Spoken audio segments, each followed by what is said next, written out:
రాష్ట్రంలో ఓ మంత్రి గారి సతీమణి వ్యవహారం ఇప్పుడు హాట్ టాపిక్ గా మారింది. ఆమె కేవలం ఇంటికే పరిమితం కాలేదట. భర్తకు భారం తగ్గించాలనుకున్నారో లేకపోతే తన పెద్దరికం చూపించాలనుకున్నారో గాని వ్యవహారాలన్నీ ఆమెనే చక్కబెట్టేస్తున్నారట. అయితే ఇది ఇంటికి పరిమితం అయితే పర్వాలేదు, కానీ శృతి మించిపోయేసరికి బయటకు పొక్కేసింది. అధికార వర్గాల్లో ఎవరిని అడిగినా ఆమె గురించే మాట్లాడుకుంటున్నారట.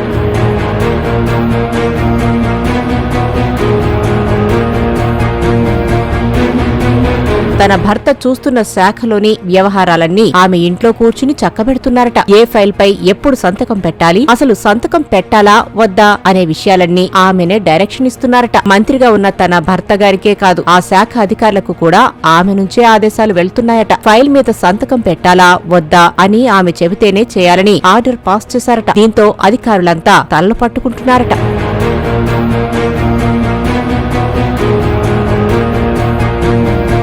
కానీ ఆ మంత్రి గారి శాఖలోని ఓ ఉన్నతాధికారి మాత్రం మేడం గారి ఆదేశాలను బేఖాతరు చేయరట. మేడం గారు చెప్పాక కూడా ఫైల్ మీద సంతకం పెట్టడం లేదట. అసలు ఆవిడ గారి ఫోన్ కూడా ఎత్తడం మానేశారట. అసలే మంత్రి గారి సతీమణి ఓ అధికారి తన ఫోన్ ఎత్తకపోతే ఎలా ఉంటుంది? ఆవిడ గారు ఆగ్రహంతో ఊగిపోయారట. అదే శాఖలో పనిచేస్తున్న మరో అధికారికి ఫోన్ చేసి నోటికొచ్చిన బూతులన్నీ తిట్టేశారట. నేను చెప్పిన ఫైల్ మీద సంతకం పెట్టరా, నా ఫోన్ లిఫ్ట్ చేయరా అంటూ అగ్గి మీద గుగ్గిలమయ్యారట.